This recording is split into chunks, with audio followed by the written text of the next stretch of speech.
Like I said, I feel really lucky here to have RJ Andrews with us in this webinar. RJ was vetted by the BBC for us over the weekend, so I'm glad that they approved and gave us the green light to do this. No, I'm just kidding.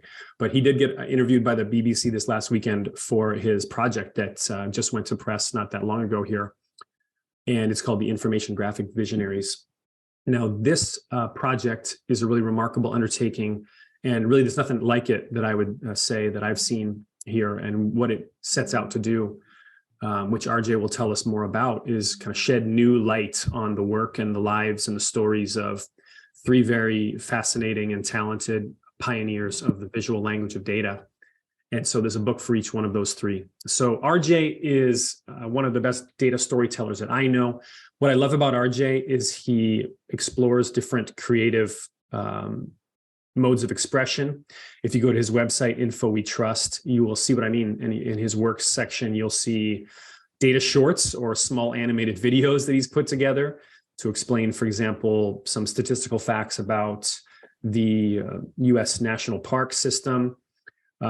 He's created, a handful of other projects of note. And like I said, he really explores these different ways of bringing the data to life, which I love. So he also, has played a key role in helping this country here that I live in, and so does RJ, the United States, deal with some of the COVID statistics that we've been grappling with, all around the world over the past few years. And so he did play a role in that for the US federal government. So in that sense, he's at this intersection, of creative expression with data as well as public health. And so that's also the case of one of the three people that he writes about, Florence Nightingale. So more on that in a bit. But yeah, like I said, I've always been a very big fan of RJ's work. I love this book that he published a while back, Info We Trust, which you can see. That's also the name of his website. And so again, just really delighted here to be able to have him with us. So we actually here at Data Literacy, we backed this Kickstarter campaign when it kicked off. We backed it last May of 2021, and it has almost 600 backers and over $120,000 of funding got put into this initiative. And I would say, they made use of every dollar of that. I mean, the quality of these books is remarkable if you get your hands on one of them. And they're limited edition. They're a special print run. They're not print on demand. And so we'll see where it goes from here, but there are a limited number of supplies that are available. And I got my hands on one as part of our backing the campaign, and just blown away, by the quality level, by the attention to detail that RJ puts into really what is a painstakingly crafted work. And that's such an appropriate way to tell the story of these three individuals, because as we're going to talk about, their work was painstakingly crafted. Their work was involving incredible heart and attention to detail. And so that's only, to me, appropriate, that their story is brought to light in such a way.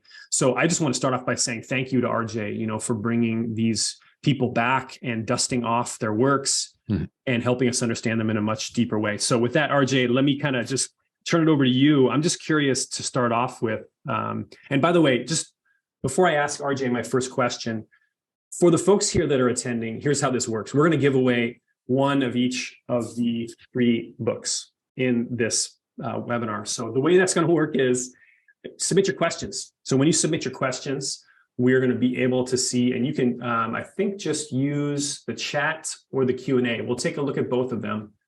And so, go ahead and submit your questions through those. And then the ones that we pick, we'll get the chance to choose which book they want, and we'll ship it off to you. And like I said, you'll be delighted when you get your hands on it. All right, so RJ, I'll stop talking now, and I'll ask you a question.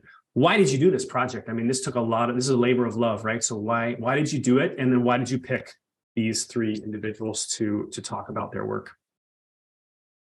So there's a lot of reasons to do this crazy, insane creative project. I think that the top line reason, like the most outward external reason, is that I believe these data graphics are masterpieces, in the same way that the Mona Lisa is a masterpiece, in the same way that Einstein's E equals MC squared is a masterpiece. I believe that some data graphics are masterpieces. And if I believe that, and if I believe other people should also believe that, well, then we should treat them like masterpieces. We should actually start constructing the podiums, not only just to elevate them, but also scrutinize them with the level of attention and with the seriousness that a masterpiece and the creators of a masterpiece deserve. And so that's a very sort of outward,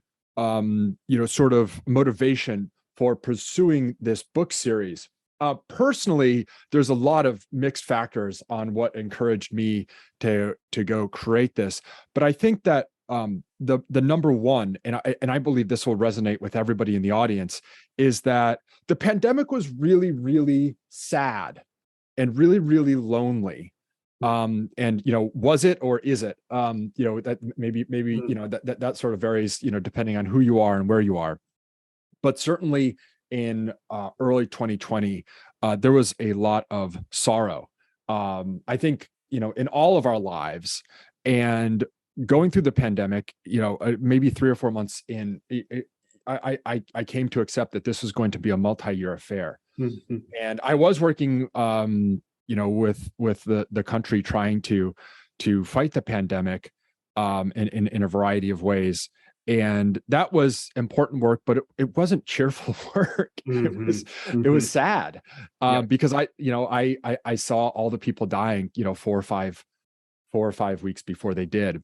And so what I wanted was an outlet, and I wanted an outlet so that I could work on something with people who I really enjoyed working on. And what I wanted to work on is I wanted to work on something that was beautiful.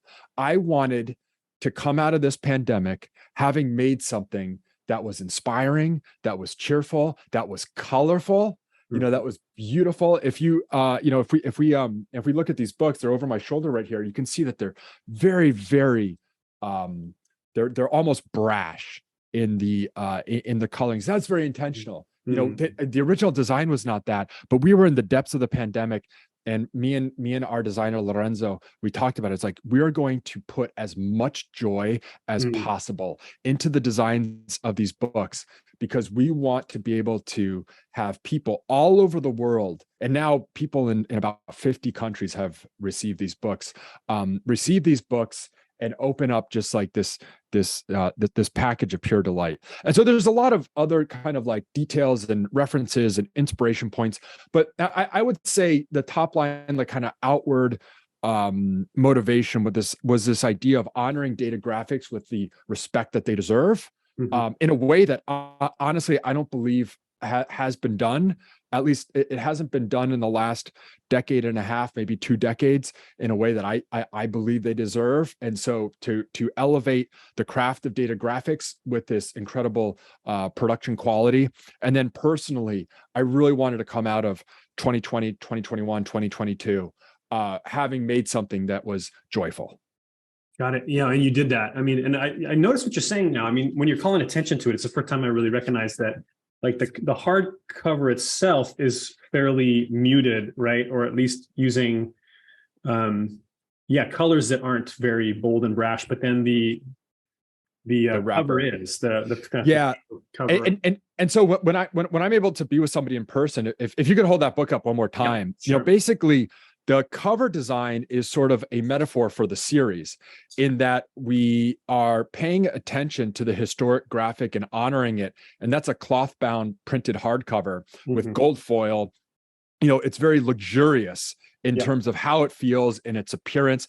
But then we have created this very bold, modern, colorful container. And that's really a metaphor for the entire effort, because what we want to do is not necessarily like stare at these dusty old charts and sort of admire the dust. What we're doing is we're getting into the headspace of the creators. We're understanding the context of how these masterpieces were created. We're studying the craft of how they were created in a way that's very, very relevant to today. Frequently throughout the design of these books, we kept returning to, it's not about reproducing the exact, yellow color the old, crack paper. Like we didn't care about that. What we wanted to do was to convey the same sort of convey the same information that was packaged in these historic graphics. And so the cover design is supposed to convey the sensibility that this is a very modern, minimalistic, well-designed approach to these historic graphics. So it must have been interesting. I'm just trying to put myself in your shoes. You're doing all this work during the pandemic while you're studying and bringing to life again the work of someone like Nightingale, who's also focusing on public health, mortality at a national level, of course, with her, focus on the British Army, but also working closely with William Farr, which you talk about in the book, who is at the, kind of British national level, focusing on causes of death and trying to shed light on that to, bring about kind of increased longevity of life. So how did that feel, doing the work you're doing while also... it was surreal. So I mean, the past. So the opening of the Nightingale book sort of nods to this, which is like, you may find this hard to believe, but incompetent bureaucratic governments were basically had their head in the sand during a public health disaster. Like shocking. And meanwhile, Russia was invading Crimea. Wow. Yeah. And that there was a Western allied force, that went to essentially liberate Crimea and the Ukraine, right? Which, now we could just call Ukraine. But so the sort of historic, geographic, thematic, temporal resonance with our own day, over 150 years later was, it was weird. It was really freaky weird. And we think about, we think about history. Oh, no, excuse me. Some people think about history. I don't, but some people think about history as these like sepia tone, black and white, photograph sort of things. Mm-hmm. And like, that's really not what history is. Like the people biologically are essentially the exact same as us. They cared about pretty much the same thing. Their constraints and their context, their circumstances were maybe shifted a little bit, but in terms of historic data and historic data graphics, basically they had the same challenge we do, which is they have too much data. It was too complex. It was too complicated for all their tools, and their audience was vastly unprepared to be able to understand and navigate that data. And so the information designer has to figure out, well, how do we wrangle this data we have with the insufficient tools and still create some sort of meaning for our audience. It's the exact same challenge we have today. And what's so interesting is seeing how these historic creatives, solve that riddle. Mm-hmm. So Nightingale, right? She's in the technological revolution. As you point out in the book, this is where we start to see telegraph. This is where we start to see steam power that is vastly increasing the speed at which a newspaper, let's say, can print out copies. So, you get kind of this, totally new game, right? Which now she has this ability to try to figure out how to win in a way that no one before her has been able to do, which we can make that connection to our day today. We live in this early age of the internet in which we have the opportunity to communicate with other human beings on a planet in a whole new way. So talk to me a bit about what did she do there, to kind of capitalize on what was changing? What did she do? Because of course, our technology is different than hers. So what lesson can we take from what she did to adjust to really hit the mark and get a message across? The context. So we're in Dickensian London in the 1850s, and there is an enormous spike in literacy, not particularly data literacy, just literacy. And that is because populations are flooding into urban environments. Okay. That is because we have the steam powered drum printing press. And so the most popular newspapers in London are circulating 50,000 copies a day. And so people can read and are consuming information like never before. Books, newspapers, they're really cheap. There's all sorts of there's all these laws or all these taxes that are relaxed. And so before the 1850s, paper was really expensive. Printing stuff was really expensive. The government does away with all that. So you have this enormous spike in literacy. At the same time, you have this enormous spike in data because one of Nightingale's collaborators is one of several people who have created these enormous waves of data. And they started in England, they start creating these waves of data with a series of laws that are passed in the 1830s. And so now we're, 20, and the story happens in the 1850s. So we're 20 years later. So it's 20 years for this data to amass and get better, not only in volume, but also quality. And so the stage is set for Nightingale, and that she has a willing population, a willing audience of readers, and she also has at least the makings of high quality data to play with. And not all of her data is high quality. And the book talks about what they did when they had to make do with what they had. What's interesting? Yeah. Oh, so no, keep going. Well, so what she does is she understands she had these readers, and what's interesting about the audience back there is that these people read deeply, right? Their ability to focus and consume long form writing greatly exceeds what we're capable of today. And so she had statistical arguments and statistical comparisons and even statistical insights that she wanted to convey to her audience. But she knew that her audience did not have the interest, patience, literacy, ability to read a statistical table and have it be meaningful. And so what she did is she took those statistical tables, but more importantly, she combined statistical tables with two other media. One is prose. So Nightingale is an enormously entertaining and witty author, writer. And so she uses all sorts of visual metaphors as she's writing about statistics throughout her productions. And then she also, of course, uses graphics.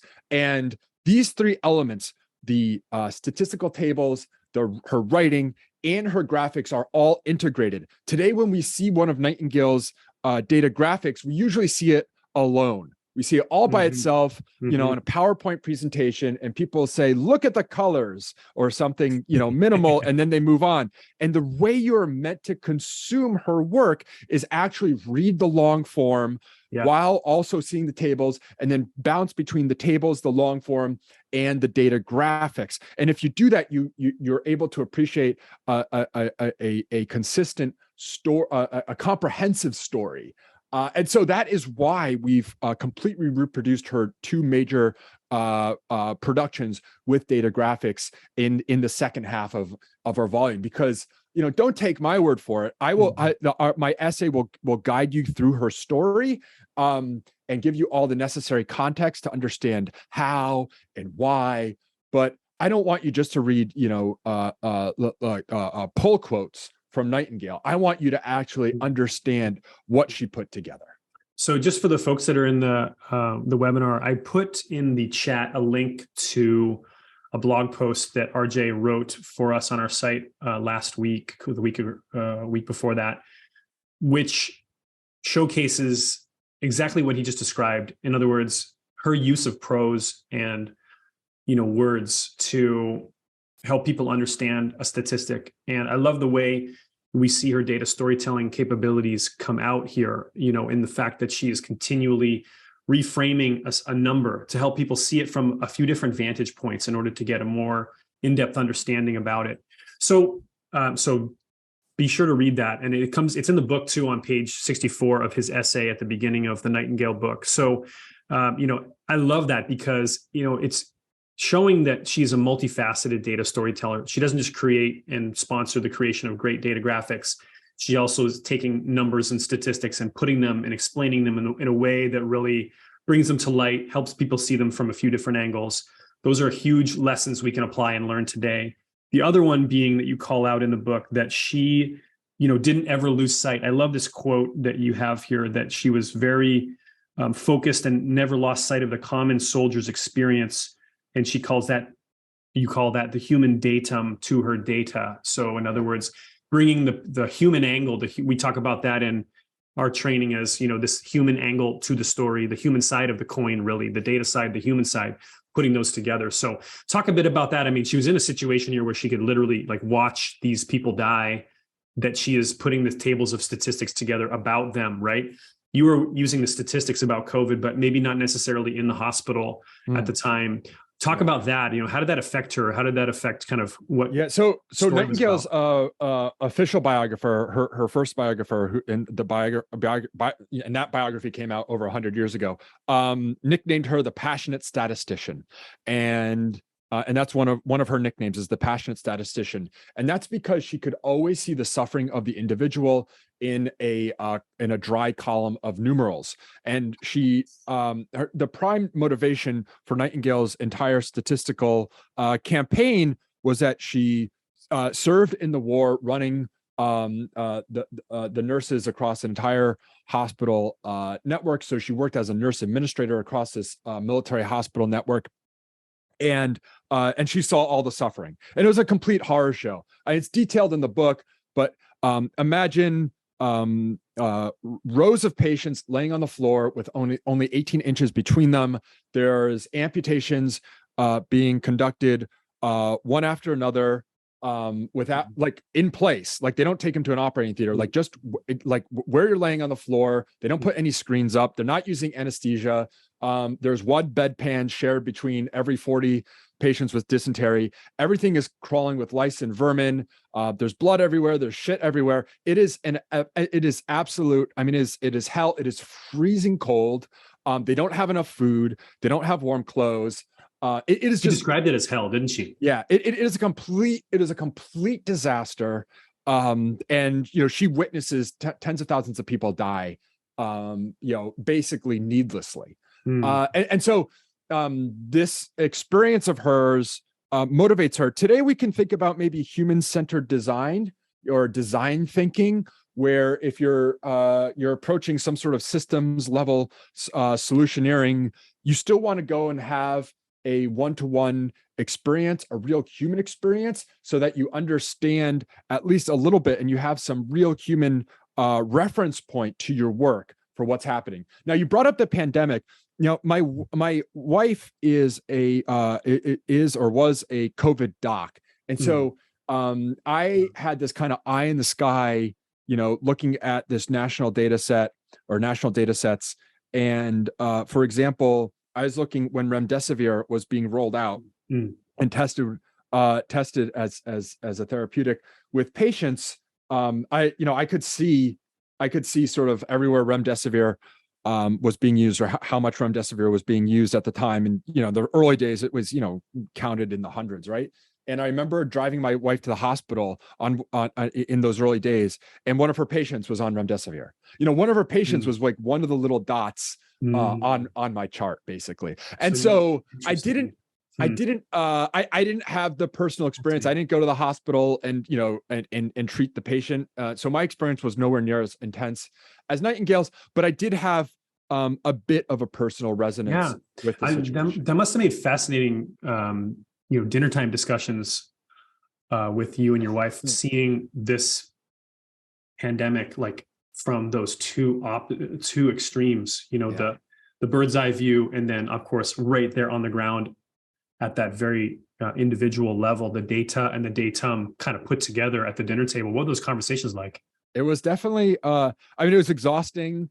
It was exciting. I mean, it's very exciting to be in a place where you think, it's a privilege in life to be working on a problem that at least feels important.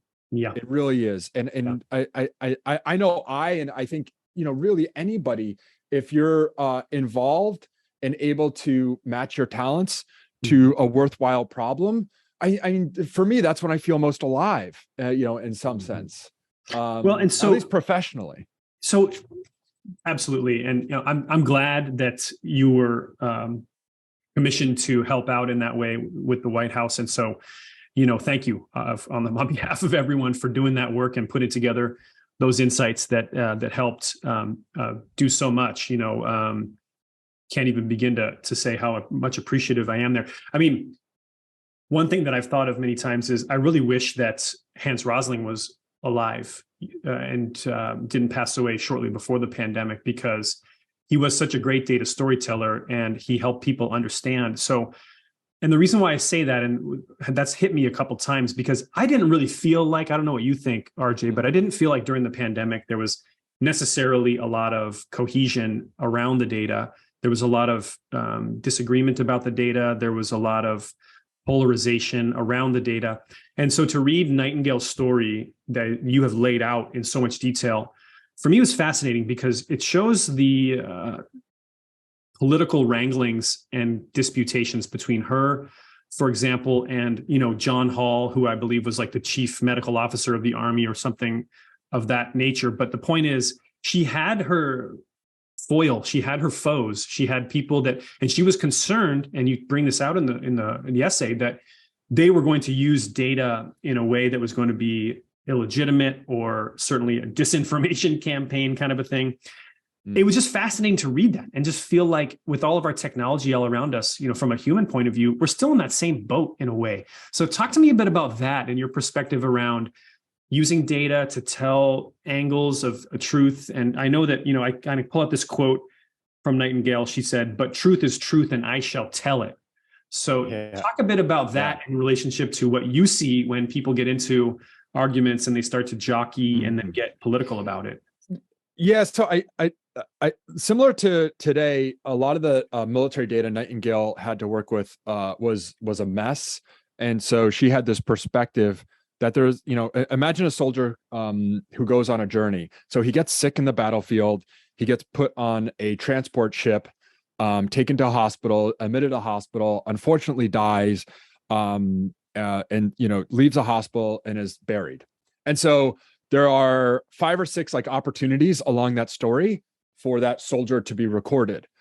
He's his officer who, says, "Hey, you're sick, get out of here." The ferryman who transports him on the boat, the physician who admits him to the hospital, and the adjutant who buries the soldier, right? Who's buries the dead soldier. So, and like the thing is that like those totals, like you'd expect, all those totals, should match, right? Of those people. And they didn't. Like they were wildly different.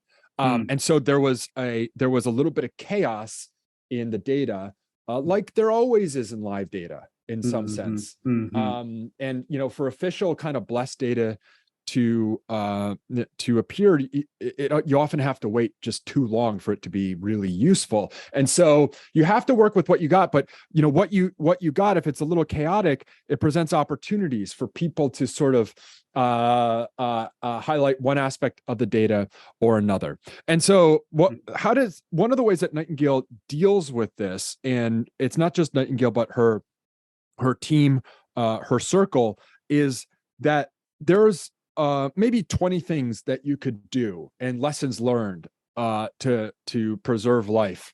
And these are lessons that they had from the war, all like this huge list. And she made this list. We have to do all these different things. We need better supplies, and we need better food, and we need better clothing, and we need to organize this thing better and that thing better. And what's interesting is that if you are fighting for reform, if you are fighting for progress, it's really hard to tell a story about 20 separate things.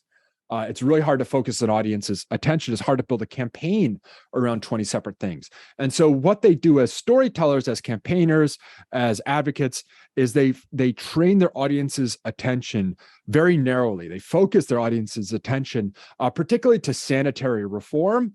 And they really feature sanitary reform, not only in what they talk about, but in what they make charts about. And so I think that's a lesson for us, is that if you're talented enough to be able to work with data, you usually have a boil the ocean sort of, I want to understand the world, very, very expansive, hungry attitude. And in that first book you mentioned, Info We Trust, I talked about sort of 2 lenses. The one is the first lens that you look through the world is sort of an expanding lens. And you're discovering and you're searching and you're understanding as much as you can. But at some point, you sort of have to turn the corner and tell a story to your audience. And that means you have to filter all that information through a converging lens and focus that story to your audience's eye. Because the audience, especially today's audience, really doesn't have any any patience for anything other than a short snippet. In terms of COVID-19, I think that one of the things that we benefited from, data graphics, at least early on, were really really had the spotlight. I think in a couple ways. Is one, that they were used as sort of visual cartoons or visual metaphors that explain things like what was it, stop the curve or whatever, lowering the curve. Oh yeah. And so I mean, that wasn't necessary. I mean, it's semi data graphic. And then also what's interesting is that we all became really, really good at reading these mortality charts, mortality over time, or sickness over time. And what I loved about it is there's this opportunity that not just me, but everybody was reading these charts every single day. And so it gave this opportunity for us all to be educated in how to read these charts. And the charts responded by becoming more sophisticated over time, because the chart creators, particularly John Byrne Murdoch, I think listened to the audience and was able to improve his design and also make more sophisticated, more complex designs, and took an enormous audience with him. Probably created the logarithmic scale chart that's been seen by the most human beings. John Byrne Murdoch at the Financial Times, you mentioned. Probably no single log chart ever has been seen by that many people, right? And to your point, he was able to continually evolve it because we were oriented on what it was and what it meant. Yeah. One thing, when you and I were chatting yesterday about all this, I think you brought something up that I really have been thinking about since, and that is that she had a hungry readership, but also one that was maybe more patient than our audiences are today. So talk to me a bit about that. And as we, for the folks here that are joining live, as well as those watching the recording, of course, they didn't have the same audience challenge, and they also didn't have the same audience opportunity that we have today in the 21st century. So what lessons can we learn about the way they adapted such that we can maybe be more effective in getting our message across to our own audiences, whether they be, I guess, narrow or broader, knowing that they're being inundated with information in a totally different way than an 18th century audience? So their audiences weren't the same as today, and their media wasn't the same today. So their audience was able to read more deeply. And what I mean by that is, I don't know, if you put out 1,000 words, like, a lot of people would actually read it all the way through, is my understanding today. But even more importantly, that is, like, you were able to put out 1,000 words. And so what can you do in terms of a graphic if your canvas is only this big? Right? Look, like, you and I might be on a desktop computer with like an external screen or something, but that's not the way most people are consuming information. Most people are consuming information on a screen which is the size of a piece of toast. And you can only do so much with that. And we have the technology to make things scrollable and interactive, and we can make these digital contraptions. But honestly, I don't believe anybody is really clicking that much on any of that stuff. And so we have an enormously rich technological tool set, an enormous amount of data to pull from, but sort of the bottleneck that we have to jam all that stuff through is very, very narrow. It's pixels. Yeah, it's funny you bring that up. I mean, I remember when I was at Tableau, running the Tableau Public platform, which was primarily positioned to bloggers and journalists. Starting in 2013, when I would go to journalism conferences around the country, mobile was not really that much of a consideration in 2013. It was, but not, it was a small afterthought. By the time I left in 2018, it's all anybody cared about. And, it radically changed the way people were using that tool to publish interactive graphics. You and a lot of the works that we can find on your website at Info We Trust, RJ, you've played with so many different forms and formats of interactives and such. So when you look back on your body of work to date, do you feel going forward you're going to create something very different then, based on what you've been talking about? And how can you maybe think of not only your own work, but how you'd advise someone else who's trying to put a message out there to frankly live with today's constraints, or maybe like you said, so I find the think opportunity in it. so something I've been working on for the last I don't know, maybe 2 years or so, like very consciously and actively, a little bit publicly, but mostly through my client work, is doing really, really simple charts really, really well. And so I believe that our two workhorse charts, which are bar charts and line graphs, that we're only squeezing out a very small portion of the value that they offer. And I know this because I've studied bar charts and line graphs from the last 250 years of chart history. And I just see so many cool things that people do with bar charts that we don't do anymore. And so in a tool like Tableau, and frankly, any tool or any library, you're going to have very limited options in, for example, how you present like a temporal x-axis. When in reality, there's not 2 or 3 options, there's 20 options, right? And so there's I believe there's a vast creative freedom that exists in just the simple charts. And I don't mean a stack bar chart or 100%. No, I mean like just a bar chart, like a 5-bar bar chart. I think there's lots of different ways that you can actually make that simple chart much, much better. I want to pick up on that real quick, RJ. So, when we were chatting yesterday, I mean, I've studied the work of Mary Eleanor Spear, which she was producing content a good 100 years after Nightingale and the others here. But yes, the thing that they had in common, hey, you got it. Yeah, that's out of print. You got it. It's much more expensive now. But it was almost, she was, I think, one of the 20th century data visualization pioneers that time almost forgot. But we found her again. We try to bring, like you're doing with these others. I think, there could be an extension. We'll get to that in a minute of what you're doing. But they made it by hand, drafting tables, tape, pens and pencils, different colors. By the time they're done, their hands are black, fingers just totally covered in ink, painstakingly crafted, handcrafted. Now we click a mouse button and boom, there's a whole chart, right, built to software defaults. So I want to dive into that a little bit more. You talk about how, we don't even take advantage of the possibilities of a bar chart. Give me an example. What's something that when they made it by hand, they would do that today we just don't even do anymore? Oh yeah. So I have this website. I'll put a link in the chat so people can visit it, but it's charts.infowetrust.com, and you'll see some of like the cool things that people did. So the first one I did is let's see, is that a good one? Okay, so here's a good example. So comparative bar chart is a classic thing you have to do. You have two kind of like you have 2 items and you want to compare them with a bar chart. And like, how do you do that? Well, there's like 6, 7, 8 different ways to have 2 different bar chart sets, compared. And one of the ways that we used to do it that I just don't see anywhere is you can overlap them, and you can use the fill for one of the classes, and you can use the outline for the other class. And you will see that there's a blue and gold version about halfway down that employment. That page. There's an unemployment by state graphic there. I see. Yeah. And you can see that, and it's enormously effective. Like it's sort of like a bullet graph, sort of, or a bullet chart rather, sort of, not really. But that's a very, very simple charting situation. But that I like, my guess is, some wizard would be able to produce this in Tableau, but it's certainly not natural. And it's not natural in any library or anything like this. Like I produce that by custom coding it.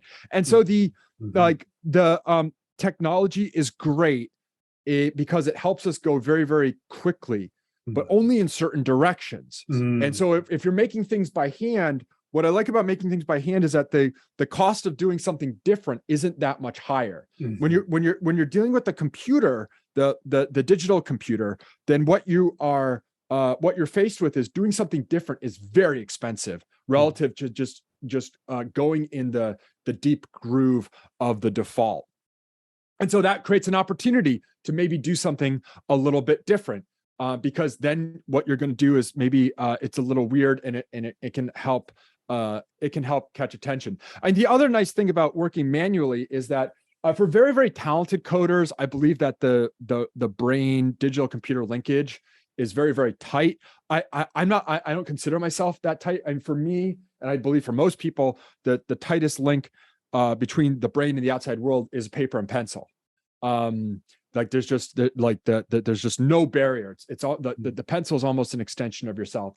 That's at least how I operate. And so when you're working in the analog space, often you can explore not necessarily more creativity than you can in the digital space, but you can explore differently. It's just a different mode of thinking. And so I encourage everybody, like the questions out, like, what's the most important tool that you have? It's like pencil and paper. Like, I've used a different technology stack for nearly every project I've ever done, but the pencil and paper has been present throughout all of them. Love it. Yeah, no, and I know I have a lot of respect and admiration for people who are great at data sketching. I think of Mona Chalabi, I think of Ali Torban. I mean, these are individuals, and yourself, of course, that I've got this book, Data Sketches, over here with Nadia Bremer and Shirley Wu. And so a lot of people there are able to, kind of take what some of these individuals and these pioneers from centuries ago were doing and bring it into our present day, and sketching, ideas, prototypes, even final productions that are being put out there. And like you say, I mean, that's notable many times because it is so different than the defaults. In and of itself, that could garner attention, right? Because it is different enough to make people stop and pay attention, perhaps. So from a data literacy point of view, of course, that's what our organization is trying to do, is help people speak this language. Did you see them using any of these chart types or approaches or designs that maybe we've forgotten or dropped in order to get the message across better, in order to not just help people understand the topic, but also their means of explaining it? So, Nightingale is, at least in the data graphics community, Nightingale is most famous for a polar area chart, sometimes called Nightingale Rose. And I think that, her particular design is perfectly fit for her use case and data set. Any imitation of what she did, pretty much flops. But and it flops for a variety of reasons. But the lesson is that people like circles a lot. And we used to have more circular designs in our field, and we don't anymore. And the reason we don't is because computers are not built to handle circles. Computer screens are built on a grid, and all the math of all these libraries and all these software is built on a Cartesian grid. And I believe, and maybe no way to prove this, but I believe that if the software, could support circles, polar coordinates better, and we didn't have to do like trigonometry every time we wanted to do something funky with a circle, that we would see a lot more circular designs. I see the W.B. Du Bois diagram right there over your shoulder, right? From the World's Fair in 1900. This is like life. Yeah, this is his famous spiral. This is life size. This is how big it really is. Wow. Hard to make, right? With Excel or Tableau or Power BI. That's even Adobe Illustrator, like that takes some work to be able to make that. So I think that's the insight from Nightingale, is that circles attract attention. They're visual bullseyes. There's a lot of reasons why we're attracted to circles, and in today's field, there's not that many circles. And so go have fun and experiment with circular designs. Yeah, and you talk about the polar area diagram in the book and where that maybe came from, from Gary in France and others. And so I look at, what I felt at the beginning of my time here in the data visualization space, let's say maybe 15, 20 years ago. There was a lot of push to move away from circular designs, specifically the pie chart, mostly related to, certain data experts out there, or data visualizations experts that were telling you it was bad or evil or what have you. Yeah. Idiots, all of them. Yeah, exactly. Let's point the finger and laugh at anybody that makes a really basic common chart type. And then everybody fell in line, maybe out of fear or something. That's a conversation that we can probably go down a totally different direction. But yeah, no, I love a pie chart, and the only thing I'd say is, if you're making a pie chart, is maybe you consider a donut chart, because they're great too. Just to be a little bit more sacrilegious. Well, and I like how you talk about the polar area diagram being kind of, in some ways, I think you use the term like the opposite of the pie chart. Instead of it's the inverse, it's the angle, inverse. You're keeping angle constant and you're encoding radius. So yeah, interesting that you're playing with some of those different encoding variables, right? And seeing how you can better express the data. And to your point, okay, so the coxcomb plot, that polar area diagram that she showed about, the diagram of mortalities of the armies in the East, that was perfectly fitted to that exact story, that exact situation, which to your point isn't always going to be the case, right? So, it's that custom matching. It's that being involved and engaged in such a deep and core way that you are inherently figuring out a really great way to tell the data story, not just to your point, the one that first software recommends or that the default pushes you to make. And so maybe that does require us to have to branch out and perform, or create using other tools than just some of the most common software packages that are out there today. So I've got some books to give away. So I need to look at these Q&As. Thanks you for everyone for putting your questions in there. And can you see them too, RJ? Yeah. Do you take a look at those? And is there one that jumps out at you that you want to say, oh, that's a question that I would love to answer here live on the webinar? Oh my gosh. Yeah. I'm going to put you on the spot and make you choose. Yeah. I mean, look, I'm going to, I'll rip through all of them as fast as I can because I don't. Wait, but we got to pick three. We got to pick three. No, I understand. No, I understand that. So, I mean, from the top, we have a roadmap to do more of these books. The existing situation, the 3 volumes we have stakes out a very diverse set of creators, of craft, of types of graphics and areas of society that the graphics were used in history and geography. Like this is a very rich field that we've staked out, multidimensional field that we've staked out with these 3 volumes.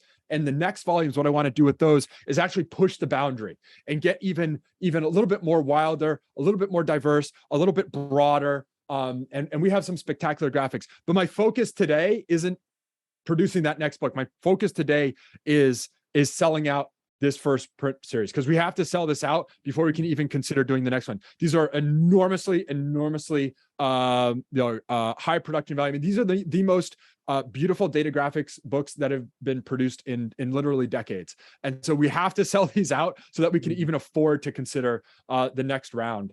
All right. So that's to jump in, RJ, that's the question from Lucy Stanfield. Lucy, what is your next project? Do you plan on publishing another series related to maps and graphics? So thanks a lot, Lucy, for the first question there. You get a book. If you wouldn't mind, Lucy, in the chat, just directly to me only, put your email address in there. I'll make sure to follow up with you. You get first choice of books. So then once you decide, we'll go to the next one. So looking at that list, RJ, what's another question you want to pull out and answer? Yeah. So, Lisa Carlson has been also really engaged with a bunch of different questions. And so she brought up this question about this interactive I made, about 300 years of information graphic milestones. And so it was this, honestly, my whole investigation of the history of data graphics is Ben's fault. We went on a walk together in September of, was it like 2015 or something? And he's like, nobody's really taking a hard look at the history of the field. I think you should do that. It was almost like a throwaway comment, but I was like, yes. And so I went and made this interactive, and the interactive shows all these cartoons, nearly 100 cartoons, and allows you to explore the history of data graphics.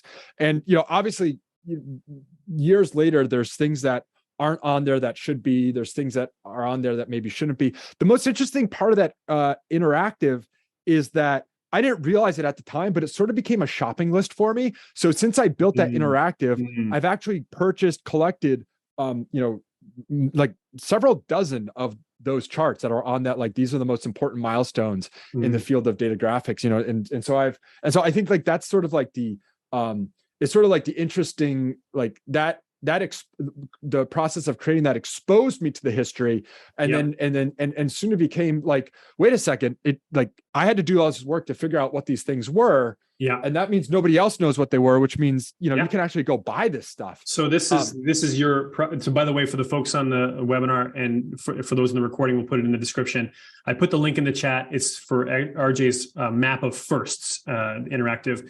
So what I'm hearing you say, RJ, is this was your attempt to go broad and shallow on this history, which now then gives you a target list to go back in and go deeper, right? Yeah. And so like, part of the creative process is, you sort of want to kill and destroy anything you've ever done before with your next project. And so, if I were to redo this today, do you know what I would do?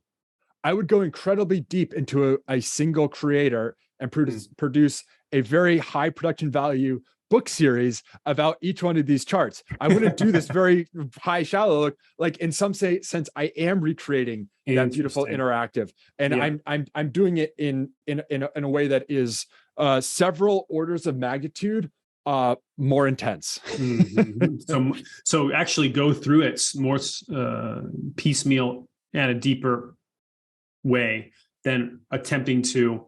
And I think the question there, if I were to pick up what Lisa's intent there is, you and I were talking about how maybe these interactives aren't something that the vast majority of people are going to even ever click on anything, right? As to your point, since we're moving into this TikTok world where everybody is looking at snippets of video portrait style. So what you're saying I hear is, you wouldn't recreate it. You wouldn't do it again. You'd keep that part of it to yourself maybe, and then go back through and do deeper dives in each one of those in an order or in a fashion. I mean, that's what I've done. Look,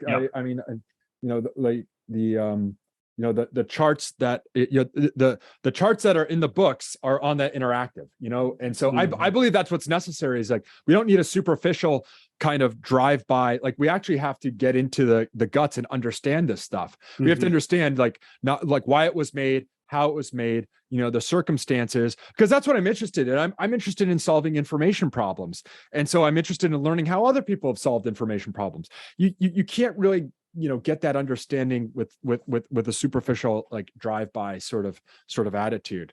Okay, all right. I did two. You do the third one.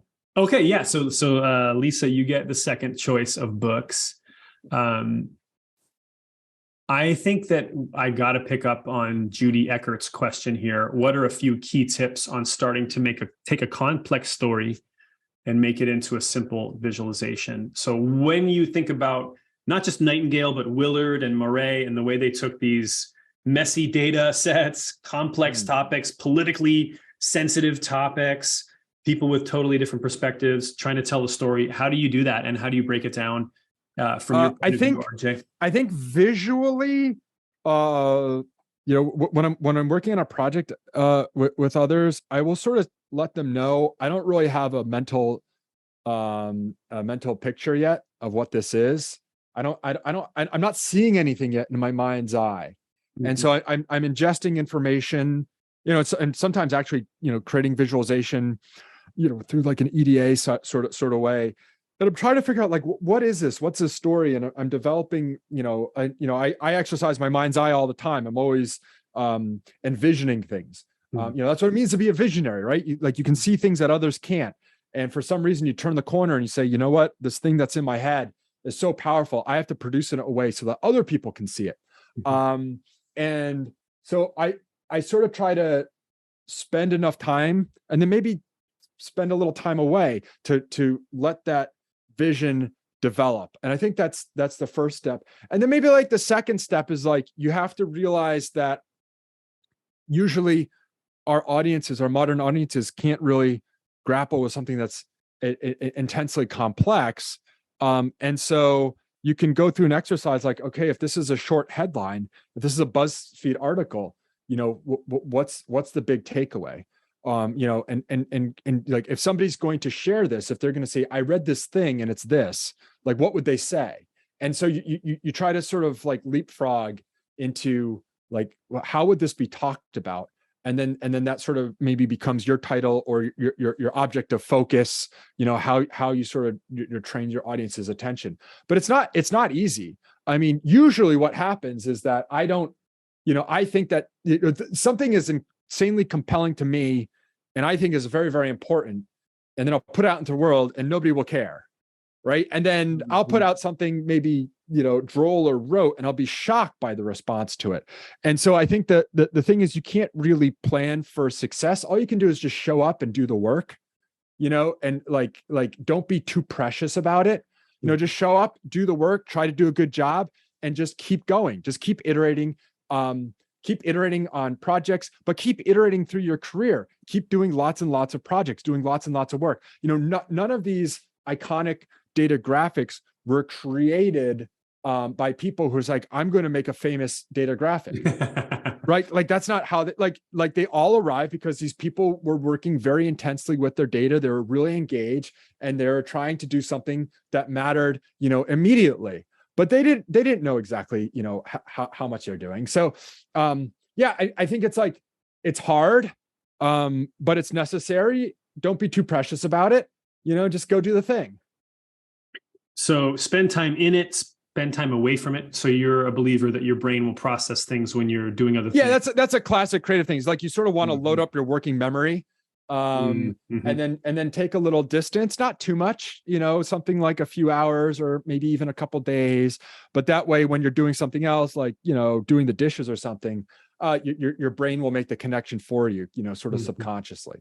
And the third step you had there was to really think about your audience and how they want to consume the information or how you can best reach out to them. How they're going to share it. If they're going to talk about it, if they're going to share it, like, what would they say, and how will they share it? Yep. Yeah. And then lastly, your point is, this is something where you just keep iterating, and we're not talking about iteration maybe necessarily just from the point of view of multiple iterations of the same visualization in a one project over the course of a day or a week. You're talking about iterating over the course of decades, where over your career. And so the Nightingale volume is about a several year, intensive creative process. The Willard volume is about her career. And so she was iterating her approach to data graphics over 40 years. And as you point out, I think, and we were discussing this yesterday, communicating in many ways to children is a primary audience, right? Yes. Yeah. And she was making textbooks and graphics, large format graphics for school children. And her Temple of Time, so if you buy the Emma Willard book, I mean, honestly, each of the books is special and really, really phenomenal. But the Emma Willard book has something you can't get anywhere else, which is it has a full scale replica of her Temple of Time, which is enormous. It's just absolutely enormous. And so this is tucked into the back of the book. And the thing is, the Temple of Time, you have to see it actual size. You have to see it actual size to appreciate it. There's so much detail. And this is the most batshit crazy, insane timeline that has ever been created. I mean, it's one of my favorite graphics of all time. And so that's, we not only wanted you to hear Willard's story. This is the green volume that Ben held up at the beginning of the hour, but we wanted you to experience the graphics. Like we really wanted you to have that experience. This poster is not a piece of toast, right? This thing is big and bold and beautiful. So we got to wrap it up. I know we're out of time. We'll stop there. I think this actually might have a hard stop at 11. So on that note, thank you, RJ. And just, again, my hat goes off to you. It's amazing work. Thank you so much for doing it. We're looking forward to what's next. Folks, let's help him sell out these books so that he can get on to the next ones. I think that's something that, would be something we would all benefit from. So for the folks that won, Lucy Stanfield, Lisa Carlson, Judy Eckerts, if you could do me a favor and reach out to me, I'll just put my email address out there, since I realize now from the chat that it seems like maybe the chat that whole time wasn't enabled. So people weren't seeing all these nice links to the websites. But yeah, just fire me off an email at bjones@dataliteracy.com and we'll get you sorted out, get those books in the mail for you. So thanks again, RJ, just for being here with me on the webinar. Again, bravo, and looking forward to what's next for you. And DM me, email me at rj@infowetrust.com or DM me on Twitter @infowetrust. If you had a great question and we didn't get to it, I'd love to engage with you or tell you more about the books. Awesome. All right. Which you can find at Visionary Press. Oh my God. Yeah. We almost buried we did bury the lead. And actually we can't leave without saying that, visionarypress.com is the place where you can go to get these books. There's only, there's not a lot left and from the print run, and when they're gone, and it's up to RJ if he's going to print any more. So now's your chance to make sure you scoop up one. Okay. So everyone take care. Thank you so much again for being here live with us on the webinar. Looking forward to talking to you real soon. Bye everyone.